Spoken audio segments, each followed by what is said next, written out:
ആധുനിക ജീവിതം സംഘർഷം നിറഞ്ഞതാണ്. ശാസ്ത്ര സാങ്കേതിക രംഗത്തുണ്ടാകുന്ന മാറ്റങ്ങൾ മനുഷ്യർക്ക് സങ്കല്പിക്കാവുന്നതിനും വളരെ വളരെ അപ്പുറമായി വളർന്നുകൊണ്ടിരിക്കുന്ന ഒരു കാലഘട്ടത്തിലാണ് നമ്മൾ ജീവിക്കുന്നത്. എല്ലാ മാനുഷിക പ്രശ്നങ്ങൾക്കും പരിഹാരം ശാസ്ത്ര സാങ്കേതിക വിദ്യയുടെ വളർച്ചയിലൂടെ പരിഹരിക്കാൻ കഴിയില്ല എന്നുള്ളത് ഒരു വാസ്തവമാണ്. ഇവിടെയാണ് മനുഷ്യൻ്റെ മനസ്സ് ആത്മീയതയിലേക്ക് പോകുന്നത്. മനുഷ്യ മനസ്സിലെ വിഹ്വലതകൾക്ക് പരിഹാരമുണ്ടാക്കാൻ കഴിയുന്നത് ഒരു പരിധിവരെ ആത്മീയ ആചാര്യന്മാർക്കാണ്. ചിലർക്ക് അതിനകത്ത് അഭിപ്രായ വ്യത്യാസങ്ങൾ കണ്ടേക്കാം. എന്തായാലും ആശ്രമങ്ങളിലേക്കും ആധ്യാത്മിക ഗുരുക്കളുടെ ഇടയിലേക്കും അഭയം തേടിപ്പോകുന്ന മനുഷ്യരുടെ എണ്ണം വർദ്ധിച്ചു വരികയാണ്. ഇന്ന് നമ്മുടെ ചോദ്യങ്ങൾക്ക് മറുപടി പറയാനായി എത്തിയിരിക്കുന്നത് ആദരണീയനായ സ്വാമി അധ്യാത്മ സരസ്വതിയാണ്. അദ്ദേഹത്തിന് കൊല്ലത്ത് പെരുമൺ എന്ന് പറയുന്ന സ്ഥലത്തിനടുത്ത് സംബോധാരണ്യ എന്നൊരു ആശ്രമമുണ്ട്. ഈ ആശ്രമം സന്ദർശിച്ചത് തന്നെ ഞങ്ങൾക്ക് വലിയ അനുഭൂതി നൽകിയ, വളരെ മനസ്സിന് ഹർഷോന്മാദം നൽകിയ ഒരു അനുഭവമായിരുന്നു. സമാധാനവും ശാന്തിയും വിളയാടുന്ന ഈ ആശ്രമത്തിൽ വരാനും സ്വാമിജിയെ കാണാനും കഴിഞ്ഞത് ടീം ജനഭൂമിയുടെ ഭാഗ്യമായിട്ടാണ് ഞാൻ കരുതുന്നത്. അദ്ദേഹത്തിൻ്റെ വാക്കുകളിലേക്ക് നമുക്ക് പോകാം. സ്വാമിജി നമസ്കാരം. ഹരിയോ. സ്വാമിജി, ആധുനിക ജീവിതം വളരെ സംഘർഷ നിർഭരമാണ്. മനുഷ്യൻ്റെ മനസ്സിലെ എല്ലാ ചോദ്യങ്ങൾക്കും മറുപടി പറയാൻ ആധുനിക സയൻസിന് കഴിയുന്നില്ല എന്നുള്ളതാണ് വാസ്തവം. അതിൻ്റെ ഭാഗമാണല്ലോ സംഘർഷം വർദ്ധിക്കുന്നതും ആത്മഹത്യകളൊക്കെ വർദ്ധിച്ചു വരുന്നതിൻ്റെ ഒരു ഭാഗം അതാണ്. ആധുനിക ജീവിതത്തിലെ മനുഷ്യ മനസ്സുകൾക്ക് സ്വാതന്ത്ര്യം നൽകാൻ ആധ്യാത്മികതയിലൂടെ എന്താണ് അങ്ങേക്കും അതുപോലെ മറ്റ് ആത്മീയ ഗുരുക്കന്മാർക്കും ചെയ്യാൻ കഴിയുന്നത് എന്നാണ് അങ്ങ് കരുതുന്നത്? ഹരിയോ. ആധുനിക ശാസ്ത്രത്തിൻ്റെ വികാസം അത് അപലപിക്കപ്പെടേണ്ടതല്ല എന്നാണ് അഭിപ്രായം. തീർച്ചയായിട്ടും മനുഷ്യന് അടിസ്ഥാനപരമായി ജിജ്ഞാസയുണ്ട്. ആ ജിജ്ഞാസയുടെ പ്രകൃതം ഈ പ്രപഞ്ചം മുഴുവൻ എവിടെ നിന്നാണ് ആവിർഭൂതമായത്, എവിടെ നിലനിൽക്കുന്നു, എവിടേക്കാണ് ഇത് ആത്യന്തികമായിട്ട് വിലയിക്കുന്നത്, ഈ വിഷയത്തിലൊരു ജിജ്ഞാസ അനാദി കാലമായിട്ട് മനുഷ്യനുണ്ട്. മനുഷ്യൻ്റെ മേധാശക്തി, ബുദ്ധിശക്തി എപ്പോഴും ഇതിനെക്കുറിച്ച് ആലോചിക്കും. ഉപനിഷത്തിൻ്റെ ഭാഷയിലത് യഥോവാ ഇമാനി ഭൂതാനി ജായന്തെ യേന ജാതാനി ജീവന്തി യത് പ്രയന്ത്യഭിസംവിശന്തി തദ് വിജിജ്ഞാസസ്വ തദ് ബ്രഹ്മേതി എന്ന് നിരീക്ഷിക്കപ്പെട്ടിട്ടുണ്ട്. ബ്രഹ്മം എന്നൊരു സങ്കല്പം അവതരിപ്പിക്കും. ഇന്നും മനുഷ്യൻ ഈ അന്വേഷണത്തിൽ തന്നെയാണ്. ആധുനിക ശാസ്ത്രം ഈ അന്വേഷണത്തിലാണ്. ശാസ്ത്രത്തിൻ്റെ ഒരു പ്രത്യേകത അന്വേഷിച്ച് സാക്ഷാത്കരിക്കുന്നതിനെ മുഴുവൻ പ്രായോഗിക തലത്തിലേക്ക് പരിഭാഷപ്പെടുത്താൻ, ട്രാൻസ്ലേറ്റ് ചെയ്യാനും കൂടി സാധിക്കുന്നുണ്ട്. അങ്ങനെ സൗകര്യങ്ങളുടെയും അതുപോലെ സാക്ഷാത്കാരങ്ങളുടെയും ലോകത്തിൽ ആധുനിക ശാസ്ത്രം പുരോഗമിക്കുന്നു. പക്ഷേ മനുഷ്യ മനസ്സ് അതുകൊണ്ട് കൂടുതൽ വിഹ്വലമാകാനുള്ള സാധ്യതയുണ്ട്. ഒരു ഉപനിഷത്ത് ശിഷ്യൻ ഗുരുവിനോട് യാതൊന്നറിഞ്ഞാലാണോ ഭഗവൻ എല്ലാം അറിയപ്പെട്ടതായിട്ട് തീരുന്നത് എന്നൊരു ചോദ്യം ചോദിച്ചു. കസ്മിന്നു ഭഗവോ വിജ്ഞാത്തെ സർവമിതം വിജ്ഞാതം ഭവതി. അതിന് ഗുരു പറയുന്ന മറുപടി ദ്വേ വിദ്യേ വേദിതവ്യേ എന്നാണ്. രണ്ട് വിദ്യകൾ അറിയപ്പെടേണ്ടതായിട്ടുണ്ട്. അവിടെ യഥാക്രമം പരാച്ച അപരാച്ച, അത് പരാവിദ്യയാകുന്നു അപരാവിദ്യയാകുന്നു എന്നാണ് ഗുരു മറുപടി പറയുന്നത്. അതിൽ അപരാവിദ്യയെക്കുറിച്ച് ആദ്യം പറയുന്നു, തത്ര അപരാ ഋഗ്വേദോ യജുർവേദ സാമവേദോ അഥർവവേദ ശിക്ഷാകൽപ്പം, അങ്ങനെ വേദാംഗങ്ങളെയൊക്കെയാണ് അവിടെ ചൂണ്ടിക്കാണിച്ചത്. പരാവിദ്യയെക്കുറിച്ച് യയാ തദക്ഷരം അധിഗമ്യതേ, യാതൊരു വിദ്യ കൊണ്ടാണോ അക്ഷരത്തെ പ്രാപിക്കാൻ സാധിക്കാതാണ് പരാവിദ്യ. ഇവിടെ ഞങ്ങളുടെയൊക്കെ പരമാചാര്യൻ സംഭൂജ്യ ഗുരുദേവ് ചിന്മയാനന്ദ സ്വാമിജി ഈ അപരാവിദ്യയും പരാവിദ്യയും കുറിച്ച് പരാമർശിക്കുന്ന സമയത്ത് വൺ ഈസ് അപരാവിദ്യ, that is objective science, science of external things and beings. വൈവിധ്യമാർന്ന പ്രപഞ്ചത്തെ സംബന്ധിക്കുന്ന ശാസ്ത്രമാണ് അപരാവിദ്യ. പരാവിദ്യ സബ്ജക്റ്റീവ് സയൻസാണ്. Who sees and appreciate the external world. ബാഹ്യപ്രപഞ്ചത്തെ അറിയുന്നതാരാണ്, കാണുന്നതാരാണ്, ആ വ്യക്തിയെ സംബന്ധിച്ച് subjective science, the science of the seer, കാണുന്ന ആളെക്കുറിച്ചുള്ള, ദ്രഷ്ടാവിനെക്കുറിച്ചുള്ള പാഠം. ഇവിടെ പറയാൻ ഉദ്ദേശിച്ചത് ആധുനിക ശാസ്ത്രത്തെ അപലപിക്കേണ്ട കാര്യമില്ല. അത് ഉപനിഷത്ത് സമ്മതിച്ചിട്ടുള്ള അപരാവിദ്യയാണ്. പക്ഷെ അതുകൊണ്ട് മാത്രം മനുഷ്യൻ്റെ അന്വേഷണമോ സാക്ഷാത്കാരമോ പൂർത്തിയാവില്ല. അതുകൊണ്ട് എത്രത്തോളം ശാസ്ത്രത്തിൻ്റെ സാങ്കേതിക മികവുകളെ അനുഭവത്തിൽ കൊണ്ടുവരാൻ സാധിച്ചാലും മനുഷ്യൻ അസ്വസ്ഥനായിരിക്കും. ഒരുതരം ഗൃഹാതുരത്വം, ഒരുതരം ഹോം സിക്നെസ് അവനെ വേട്ടയാടിക്കൊണ്ടേയിരിക്കും. പേരറിയാത്ത ഒരു വിശപ്പ് എന്നൊക്കെ അലങ്കാരം കലർത്തി പറയും.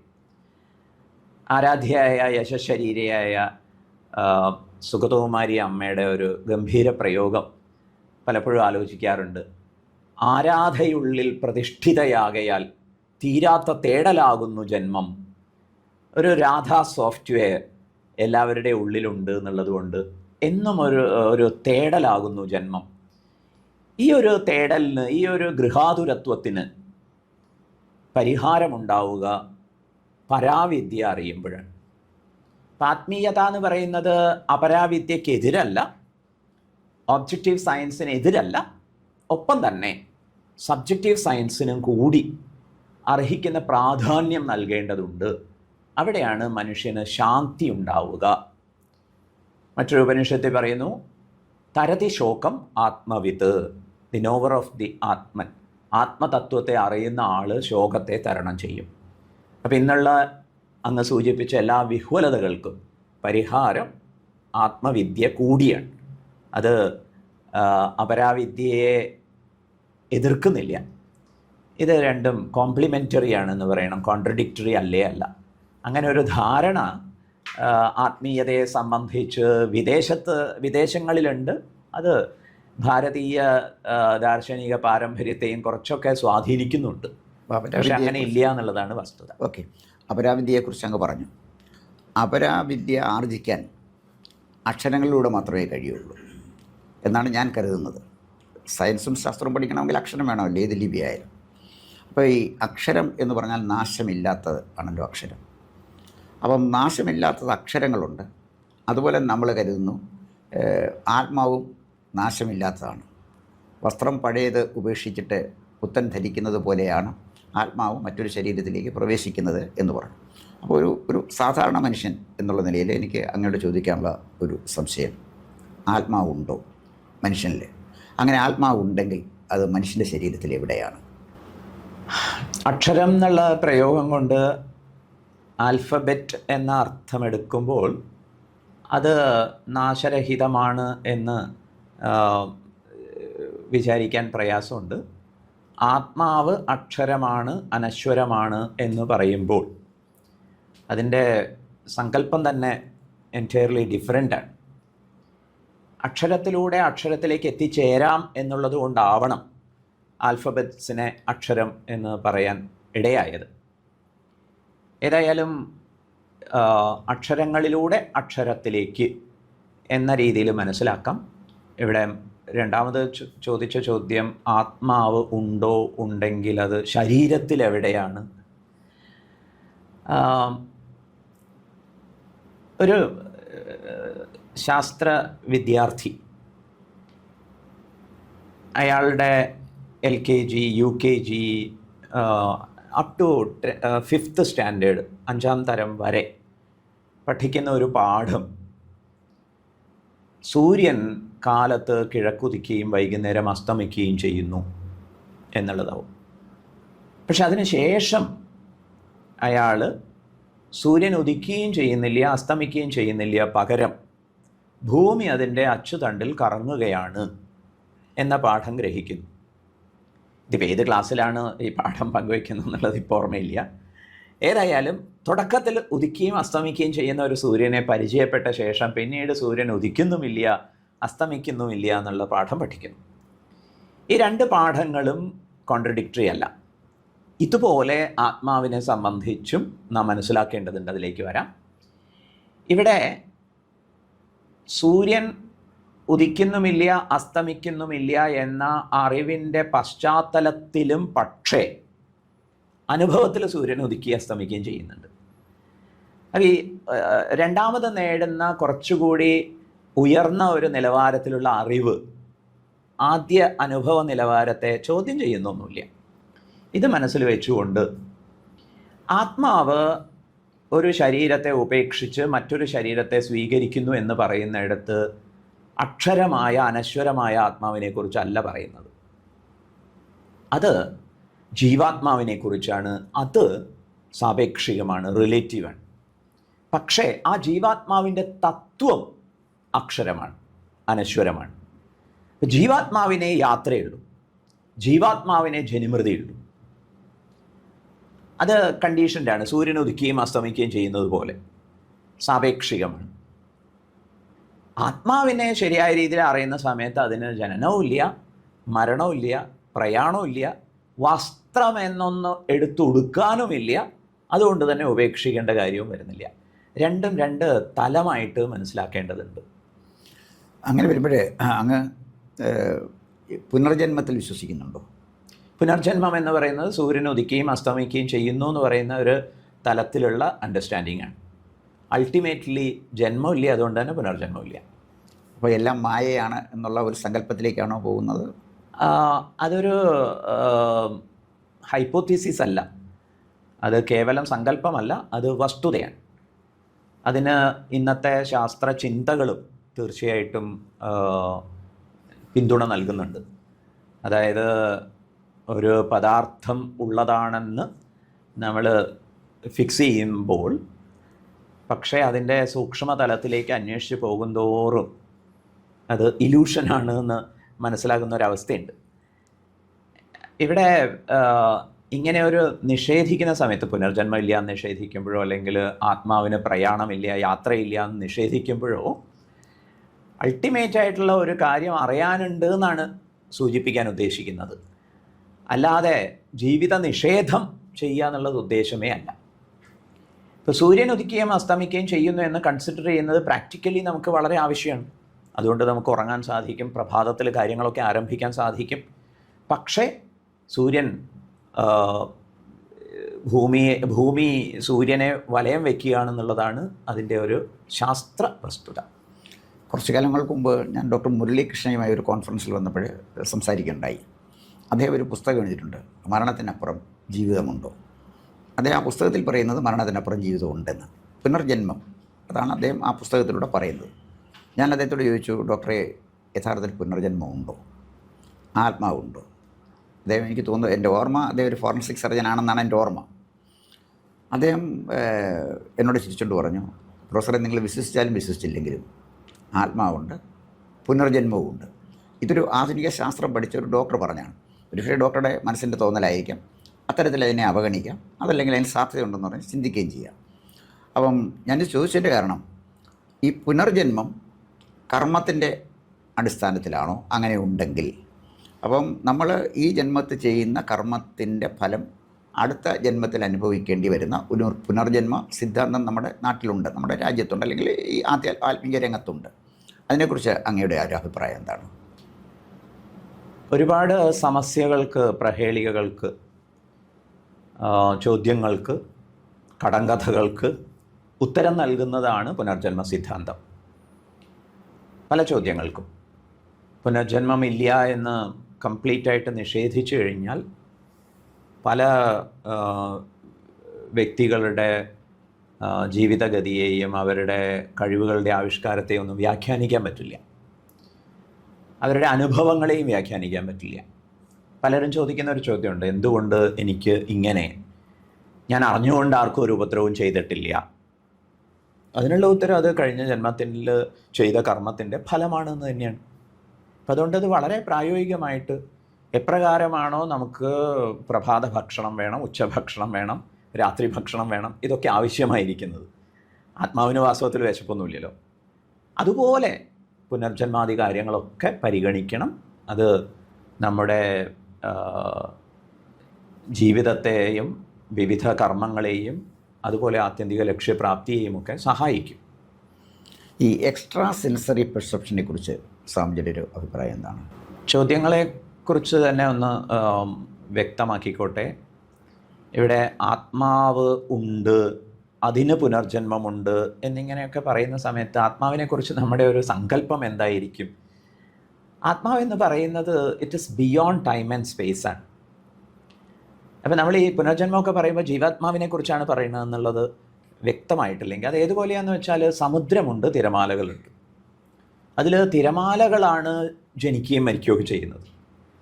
തിരമാല അൾട്ടിമേറ്റ്ലി സമുദ്രമാണ് എന്നുള്ള നിലയിലാണ് ആത്മാവിനെക്കുറിച്ച് മനസ്സിലാക്കേണ്ടത്. അല്ലാതെ ആത്മാവ് ശരീരത്തിൽ എവിടെയെങ്കിലുമൊക്കെ ഇരിക്കുന്നു എന്നിട്ടത് പ്രയാണം ചെയ്യുന്നു, ഇങ്ങനെയൊന്നും ചിന്തിച്ചു പോകരുത്. പക്ഷെ നമുക്ക് അങ്ങനെയുള്ള ചില ധാരണകളാണ് പഠിക്കാൻ തുടങ്ങുമ്പോഴുണ്ടാവുക. പിന്നെ അതിനെ അതിക്രമിച്ച് പോവേണ്ടതുണ്ട്. വാസ്തവത്തിൽ സെൻസറി ഇന്ദ്രിയ ശേഷികളെ സംബന്ധിച്ച് വിസ്മയകരമായ ഇന്ദ്രിയ ശേഷികൾ ഉണ്ടാവാമോ? അഭ്യാസം കൊണ്ട് തീർച്ചയായിട്ടും നേടിയെടുക്കാൻ സാധിക്കും.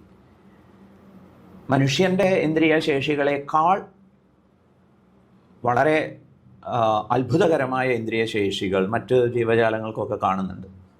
അതുപോലെ തീർച്ചയായിട്ടും മനുഷ്യന് സാധിച്ചെടുക്കാൻ കഴിയും. നമ്മുടെ യോഗശാസ്ത്രങ്ങളിൽ അഭ്യാസം കൊണ്ട് ആർജിക്കാവുന്ന പല സിദ്ധിവിശേഷങ്ങളെക്കുറിച്ചും പറഞ്ഞിട്ടുണ്ട്. അതൊക്കെ തെളിയിച്ചവരും അനവധി പേരുണ്ട്. അതുകൊണ്ട് അതിൽ സംശയിക്കാനുള്ള ന്യായമില്ല. ഞാൻ പല ആത്മീയമായ പുസ്തകങ്ങൾ, സന്യാസിമാരുടെ പുസ്തകങ്ങളൊക്കെ വായിച്ചിട്ടുണ്ട്. ഏത് പുസ്തകത്തിൽ നിന്നാണ് ഞാൻ ഓർക്കുന്നില്ലെങ്കിലും, ഹിമാലയ പർവ്വതനിരകളിൽ യാത്ര ചെയ്ത ഒരു സഞ്ചാരി, അദ്ദേഹം സന്യാസിയല്ല, അദ്ദേഹം അവിടെ ആകസ്മികമായി കണ്ട ഒരു സന്യാസിയെക്കുറിച്ചും, അദ്ദേഹം ഒരു ഗൃഹസ്ഥാശ്രമിയാണ്, ഹിമാലയം കാണാൻ പോയ ആളാണ്, അവിടെ ഒരു ഗുഹയിൽ അദ്ദേഹത്തിന് പാർക്കേണ്ടി വന്നതിനെക്കുറിച്ചും, അർദ്ധരാത്രിയിൽ അത് എണീറ്റ് നോക്കുമ്പോൾ ആ ഗുഹയിൽ ഉണ്ടായിരുന്ന സന്യാസി അവിടെ ഇല്ല. വെളിയിൽ നോക്കുമ്പോൾ അദ്ദേഹം പാറയ്ക്ക് വെളിയിൽ, ആ ഗുഹയ്ക്ക് വെളിയിൽ നിൽക്കുകയാണ്. അപ്പോൾ ആ വെളിയിൽ നിന്നുകൊണ്ട് ആരോടോ കമ്മ്യൂണിക്കേറ്റ് ചെയ്യുന്ന പോലെ ഇദ്ദേഹത്തിന് തോന്നി. കുറച്ച് കഴിഞ്ഞപ്പോൾ ഇദ്ദേഹം വന്ന് തിരികെ ഇരുന്നപ്പോൾ ചോദിച്ചു, സ്വാമി, ഇത് വെളിയിൽ നിന്ന് എന്താണ് ചെയ്തത്? അല്ല, യോഗ പ്രാക്ടീസ് ചെയ്യുന്നു, അത്തരം വല്ല സംശയം കൊണ്ടായിരിക്കും ചോദിച്ചത്. അദ്ദേഹം പറഞ്ഞത്, ആയിരക്കണക്കിന് കിലോമീറ്ററുകൾ അകലെ ഇരുന്ന മറ്റൊരു സന്യാസിയുമായിട്ട് അദ്ദേഹം കമ്മ്യൂണിക്കേറ്റ് ചെയ്യായിരുന്നു. അപ്പോൾ നമ്മളതിന് ടെലിപ്പതി എന്നൊക്കെ പറയുന്നൊരു കൺസെപ്റ്റാണെന്നാണ് എനിക്ക് തോന്നുന്നത്. അങ്ങനെ വളരെ ദൂരെ ഇരിക്കുന്ന രണ്ട് മനസ്സുകൾക്ക് ടെലിപ്പതിയിലൂടെ കമ്മ്യൂണിക്കേറ്റ് ചെയ്യാൻ കഴിയും എന്ന് ഞാൻ ഈ പുസ്തകത്തിൽ വായിച്ചു. പക്ഷേ എൻ്റെ ആധികാരികതയെക്കുറിച്ച് പറയത്തക്ക വിധമുള്ള പരന്ന വിജ്ഞാനമോ അറിവോ എനിക്കില്ല. അപ്പോൾ ശരിക്കും പറഞ്ഞാൽ ടെലിപ്പതി എന്നൊന്ന് ഉണ്ടോ? അത് സാധ്യമാണോ? രാമകൃഷ്ണ പരമഹംസർ പറഞ്ഞ ഒരു മറുപടി പറയാൻ നിർബന്ധിതനാവുകയാണ്. രാമകൃഷ്ണ പരമഹംസർ ഒരു നദിക്കരയിൽ നിൽക്കുന്ന സമയത്ത് ഒരു സിദ്ധൻ വന്ന് ചോദിച്ചു, ഉത്തരേ, അങ്ങ് എത്ര കാലമായി സാധനകളൊക്കെ അനുഷ്ഠിക്കുന്നു? 10-15 വർഷമായി സാധനകളൊക്കെ അനുഷ്ഠിക്കുന്നു. എന്താ നേടിയത്? ഭവാന് ഈ വെള്ളത്തിന് മുകളിലൂടെ നടക്കാൻ സാധിക്കുമോ? ഇപ്പോൾ രാമകൃഷ്ണ പരമഹംസർ പറഞ്ഞു, എനിക്കങ്ങനെ സിദ്ധിയൊന്നും കൈവന്നിട്ടില്ല. മാത്രമല്ല 10-15 വർഷം കഷ്ടപ്പെട്ട് വെള്ളത്തിന് മുകളിലൂടെ നടക്കാനുള്ള ഒരു സിദ്ധി വശത്താക്കേണ്ട ഒരു കാര്യമുണ്ടോ എന്ന് ഞാൻ സംശയിക്കുന്നു. കാരണം എനിക്കത് 15 പൈസ കൊണ്ട് സാധിക്കുന്ന കാര്യമാണ്. ഈ സിദ്ധിവിശേഷങ്ങളുടെ പിറകെ പോകേണ്ടതുണ്ടോ? യോഗശാസ്ത്രത്തിലെ സിദ്ധിവിശേഷങ്ങളെക്കുറിച്ച് പറയുന്നിടത്ത് പതഞ്ജലി മഹർഷി പറയുന്നുണ്ട്, രസാസ്വാദം ന കുര്യാത്. ഇതിൽ ആസ്വദിച്ചു പോകേണ്ട കാര്യം ഇല്ല. കാരണം അത് ലക്ഷ്യത്തിന് തടസ്സമാവുകയുള്ളൂ. ഒരു അന്തരായമാണ്, അത് തടസ്സമാണ് എന്ന് ചൂണ്ടിക്കാണിക്കുന്നുണ്ട്. ടെലിപ്പതി വേണോ?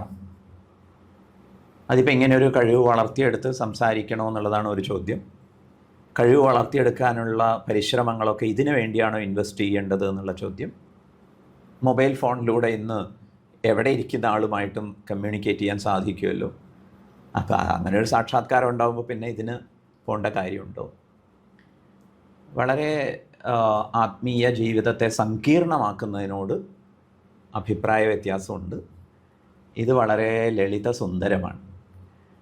ഇത്തരം സാധ്യതകളും സിദ്ധികളുമൊക്കെ ശാസ്ത്രലോകം നമുക്ക് സമ്മാനിക്കുന്നുണ്ട്. വേണമെങ്കിൽ അതെടുത്ത് ഉപയോഗിക്കാവുന്നതേ ഉള്ളൂ. അപ്പം അതിനുവേണ്ടി അഭ്യാസത്തെ നിക്ഷേപം ചെയ്യേണ്ട കാര്യമില്ല, ഇൻവെസ്റ്റ് ചെയ്യേണ്ട കാര്യമില്ല എന്നുള്ളതാണ് ഈ വിഷയത്തിൽ തോന്നുന്ന സവിനയമായിട്ടുള്ള അഭിപ്രായം. അല്ല, ഞാൻ അങ്ങോട്ട് ചോദിച്ചതിൻ്റെ കാര്യം, നമ്മളിപ്പോൾ മൊബൈൽ ഫോണിൽ സംസാരിക്കുമ്പോഴും മൊബൈൽ ഫോണിലേക്ക് വരുന്ന തരംഗങ്ങൾ നമ്മൾ കാണുന്നില്ല. റേഡിയോയിലും ടി വിയിലൊക്കെ ആണെങ്കിലും അത് ശരി. അപ്പം നമ്മുടെ ബ്രെയിന് അത്തരം തരംഗങ്ങളെ പുറത്തേക്ക് അയക്കാനുള്ള സംവിധാനം നമ്മുടെ ബ്രെയിൻ കണ്ടെത്താത്തതുണ്ടോ? റിസീവ് ചെയ്യാനുള്ള മറ്റൊരു തലം, അത് ആർജിച്ച ആളുകൾക്ക് ആർജിക്കാൻ കഴിയുന്ന ഒരു സംവിധാനം ഒരു കാലഘട്ടത്തിൽ ഉണ്ടായിരുന്നു എന്നുള്ളൊരു സംശയം പലപ്പോഴും എനിക്ക് തോന്നിയിട്ടുണ്ട്. അതിൻ്റെ കാരണം എന്താ വെച്ചാൽ, പഴയകാല നിർമ്മിതികൾ പലതും നമുക്ക് സങ്കല്പിക്കാവുന്നതിന് അതീതമാണ്. തുരുമ്പ് പിടിക്കാത്ത ഇരുമ്പുണ്ടാക്കിയ രാജ്യമാണ് ഇന്ത്യ. അപ്പോൾ നമ്മുടെ ശാസ്ത്ര സാങ്കേതിക വിദ്യയെ പോലും പഴയ പല കെട്ടിടങ്ങളും, കൈലാസനാഥ ക്ഷേത്രം ഇന്നും അത്ഭുതമാണ്. ആധുനിക നിർമ്മിതിക്ക് അത്തരം ഒരു ക്ഷേത്രം നിർമ്മിക്കുക അസാധ്യമാണെന്ന് പറയാം ഒരു പരിധിവരെ. അപ്പം ഇത് ഒരു കാലഘട്ടത്തിൽ നമ്മൾ ആർജിച്ചിരുന്ന വിജ്ഞാനത്തിൻ്റെ ഭാഗമായിട്ടാണ് അത്തരം ഒരു സംശയം എൻ്റെ മനസ്സിൽ തോന്നാനുള്ള ഒരു കാര്യം. എന്തായാലും വളരെ ലളിതമായ ഒരു ചോദ്യം. പക്ഷേ അങ്ങ് ദേഷ്യപ്പെടത്തില്ലെന്ന് എനിക്ക് തോന്നുന്നു. സ്വാമി വിവേകാനന്ദൻ്റെ കാര്യം പറഞ്ഞുകൊണ്ടാണ് ഞാൻ പറഞ്ഞത്. സ്വാമി വിവേകാനന്ദനെ ഒരുപാട് ഗുരുക്കന്മാരെ തേടിപ്പോയി. അവരോടൊക്കെ ചോദിച്ചു, നിങ്ങൾ ഈശ്വരനെ കണ്ടിട്ടുണ്ടോ? അവർ പറഞ്ഞു കണ്ടിട്ടില്ല, അറിയാം എന്ന് പറഞ്ഞു. രാമകൃഷ്ണ പരമഹംസനോട് അദ്ദേഹം ചോദിച്ചു, അങ്ങ് ഈശ്വരനെ കണ്ടിട്ടുണ്ടോ? അപ്പോൾ പരമഹംസർ പറഞ്ഞു, ഞാൻ കണ്ടിട്ടുണ്ടെന്ന് മാത്രമല്ല നിനക്ക് കാണിച്ചു തരികയും ചെയ്യാം എന്ന് പറഞ്ഞതായിട്ട് ഞാൻ വായിച്ചിട്ടുണ്ട്. അപ്പോൾ എന്ന് പറഞ്ഞവരെ, അങ്ങയുടെ ഒരു ഈശ്വര സങ്കല്പം, അത് എന്താണ്? അങ്ങയുടെ ഈശ്വര സങ്കല്പത്തിലൂടെ എന്തൊരു സന്ദേശമാണ് അങ്ങ് നമ്മുടെ സാധാരണ ആളുകൾക്ക് കൊടുക്കുന്നത്? കാരണം വെച്ചാൽ ആത്മീയതയുടെ ഔന്നത്യങ്ങളിലെത്തിയ ഒരാളാണ് അങ്ങ്. അങ്ങയുടെ ചിന്ത ആത്മീയതയിലാണ്. ഞാനൊരു ഭൗതിക ലോകത്ത് ജീവിക്കുന്ന ആളാണ്, ഗൃഹസ്ഥാശ്രമിയാണ്. ഒരിക്കലും എനിക്ക് അങ്ങനെ ചിന്തിക്കാൻ പറ്റില്ല. അപ്പോൾ അങ്ങയുടെ ചിന്ത ഫോക്കസ്ഡാണ്, എൻ്റെ ചിന്തകൾ ഷാറ്റേഡാണ്. അപ്പോൾ ഇവിടെ ഞാൻ അങ്ങയോട് ചോദിക്കുന്നൊരു കാര്യം, നമ്മൾ ദൈവത്തിന് നിരക്കാത്തതാണ് ചെയ്യുന്നത് എന്ന് നിരന്തരം നമ്മൾ പറയുന്നു. ദൈവത്തിന് നിരക്കാത്ത ഒട്ടേറെ കാര്യങ്ങൾ നമ്മുടെ ചുറ്റും നടക്കുന്നു. അപ്പോൾ ആ ഒരു ആധുനിക മനുഷ്യന് വേണ്ട ഒരു ദൈവസങ്കല്പത്തെക്കുറിച്ചുള്ള അങ്ങയുടെ ഒരു അഭിപ്രായമാണ് ഞാൻ ചോദിച്ചതിൻ്റെ പിന്നിലുള്ള എൻ്റെ ലക്ഷ്യം. ദൈവം എന്ന പ്രയോഗത്തിന് സാങ്കേതികമായിട്ട് ഈശ്വരൻ എന്ന അർത്ഥം കൽപ്പിക്കാമെങ്കിലും വേറെ അർത്ഥമുണ്ട്. അതിൻ്റെ സങ്കീർണതകളിലേക്ക് പോകുന്നില്ല. ഈശ്വര പദം കൊണ്ട് ഭരണശ്രേഷ്ഠൻ എന്നാണ് അർത്ഥമാക്കുന്നത്. സാധാരണക്കാരൻ എങ്ങനെയാണ് ഈശ്വരനെ തിരിച്ചറിയേണ്ടത് എന്ന ചോദ്യത്തിന് ഏത് പശ്ചാത്തലമെടുത്താലും പരിസരമെടുത്താലും അവിടെ ഒരു ഭരണവ്യവസ്ഥയുണ്ട് എന്ന് മനസ്സിലാക്കാൻ സാധിക്കും. ഇപ്പോൾ ഒരു ജനാധിപത്യ വ്യവസ്ഥ അനുസരിച്ചാണെങ്കിൽ പഞ്ചായത്ത് മെമ്പർ നേതൃത്വം വഹിക്കുന്നു, കോർപ്പറേഷനിൽ മേയർ, ഇങ്ങനെയൊക്കെ ഒരു ഭരണ സംവിധാനം എല്ലാവർക്കും പരിചയമുണ്ട്. കാര്യങ്ങളൊക്കെ ഒരു വ്യവസ്ഥയോടുകൂടി നിർവഹിതമാവുന്നുണ്ടെങ്കിൽ അതിൻ്റെ പിറകിൽ ഒരു നിയാമകൻ അല്ലെങ്കിൽ ഒരു റൂളർ ഉണ്ടായിരിക്കും എന്ന് ഏത് സാധാരണക്കാരനും ഊഹിക്കാവുന്നതാണ്. അപ്പം ആ നിലയിൽ സകല പ്രപഞ്ചങ്ങളെയും ഭരിക്കുന്ന ഒരു പ്രഭുവിനെയാണ് ഈശ്വരൻ എന്ന് വിശേഷിപ്പിക്കുന്നത്. അങ്ങനെയാണ് ഈശ്വരനെ പരിചയപ്പെടേണ്ടത്. അങ്ങനെ ഒരു ഈശ്വരന് നിരക്കുന്ന കാര്യം, നിരക്കാത്ത കാര്യം എന്ന് പരിഗണിക്കുന്നിടത്ത് ഈശ്വരൻ എന്താണ് സ്വീകാര്യമാവുക? ഈശ്വരനെ സംബന്ധിച്ചിടത്തോളം പ്രപഞ്ച ഭരണമാണ് ലക്ഷ്യം. അവിടെ ഈ കാലത്തുള്ള ഒരു പ്രയോഗമുണ്ട്, സുസ്ഥിര വികസനം, സസ്റ്റൈനബിൾ ഡെവലപ്മെൻറ്റ്. ഇതുപോലെ ആയിരിക്കും ഈശ്വരൻ കൊതിക്കുക. ഒന്നിനും ഒരു ഉപദ്രവം, കുറച്ചൊക്കെ സൈഡ് എഫക്ട്സ്, ദൂഷ്യ ഫലങ്ങളുണ്ടാവും. പക്ഷേ അത് കഴിയുന്നത്ര റെഡ്യൂസ് ചെയ്തുകൊണ്ട് പ്രകൃതി വ്യവസ്ഥ പുരോഗമിക്കണം, അതുപോലെ വികസിക്കണം. ഈ വിഷയത്തിലാവും ഈശ്വരന് താല്പര്യം. അതിന് വിരുദ്ധമായി സങ്കുചിതമായ സ്വാർത്ഥം കൊണ്ട് ആരെങ്കിലുമൊക്കെ എന്തെങ്കിലുമൊക്കെ ചെയ്യുമ്പോൾ ഭാവിയിൽ അവനവന് തന്നെയും ഇമ്മീഡിയറ്റ് ആയിട്ട് പ്രത്യക്ഷത്തിൽ തന്നെ കുടുംബത്തിനും അല്ലെങ്കിൽ സമാജത്തിനും രാഷ്ട്രത്തിനുമൊക്കെ ദ്രോഹം ചെയ്യുന്ന കാര്യങ്ങളൊക്കെ ഈശ്വര വിരുദ്ധമാണ് എന്ന് പറയാം. അപ്പം ഈശ്വരന് അനുസൃതമായ, ഈശ്വരന് അനുകൂലമായ കാര്യം എന്ന് പറയുന്നത് ധാർമ്മികമാണ് എന്ന് പറയാം. കാരണം ധർമ്മം എന്ന ശബ്ദത്തിന് അവരവരുടെ വികാസവും അതുപോലെ തന്നെ പ്രകൃതിയുടെയും വളർച്ചയും വികാസവും ഒക്കെ അർത്ഥമാക്കിയിട്ടുണ്ട്. അപ്പം അന്നലയിൽ ധാർമ്മികമായ കാര്യങ്ങളാണ് ഈശ്വരാനുസൃതമായിരിക്കുക. അതിന് വിപരീതമായിട്ട് ആരെങ്കിലും എന്തെങ്കിലുമൊക്കെ ചെയ്യുന്നുണ്ടെങ്കിൽ അതിന് കാരണം സങ്കുചിത സ്വാർത്ഥമാണ്. ഇപ്പോൾ വിദ്യാഭ്യാസ രംഗത്തൊക്കെ സങ്കുചിത സ്വാർത്ഥത്തെ അതിക്രമിക്കാൻ, സ്വാർത്ഥത്തിന് നമ്മൾ എതിരാവേണ്ട കാര്യമില്ല. എല്ലാവരും അവരവർക്ക് വേണ്ടി തന്നെയാണ് ലക്ഷ്യമിടേണ്ടത്. പക്ഷേ ഞാൻ എൻ്റെ സൗഖ്യം ലക്ഷ്യമാക്കുന്നു എന്ന് പറയുമ്പോൾ അത് മറ്റൊരാളെ ഉപദ്രവിച്ചിട്ടാണെങ്കിൽ അത് നാളെ മറ്റന്നാൾ എനിക്ക് തന്നെ ഉപദ്രവകമാവും എന്നുള്ളതാണ് വസ്തുത. അതുകൊണ്ടാണ് ശ്രീനാരായണ ഗുരുദേവൻ അവൻ ആത്മസുഖത്തിനാചരിക്കുന്നവ അപരന് സുഖത്തിനായി വരേണം എന്ന ധർമ്മത്തെ വളരെ പ്രായോഗികമായിട്ട് നിർവചിച്ച് തന്നത്. അതുകൊണ്ട് ഈശ്വരഹിതം എന്ന് പറയുന്നത് അവരവരുടെയും എല്ലാവരുടെയും പ്രകൃതിയുടെയും ഒക്കെ വികാസത്തെയും പുരോഗതിയെയും ലക്ഷ്യമാക്കുന്നതായിരിക്കും. അതിന് വിരുദ്ധമായി സങ്കുചിത സ്വാർത്ഥം കൊണ്ട് ചെയ്യുന്നത് ഈശ്വര വിരുദ്ധമായിരിക്കും. കൂടുതൽ വാർത്തകളും വിശേഷങ്ങളും നേരിട്ട് ലഭിക്കാൻ ജനങ്ങളിൽ നിന്ന് ജനങ്ങളിലേക്ക് ജനഭൂമി ന്യൂസ് സബ്സ്ക്രൈബ് ചെയ്യൂ. ബെൽ ബട്ടൺ അമർത്താനും മറക്കരുത്.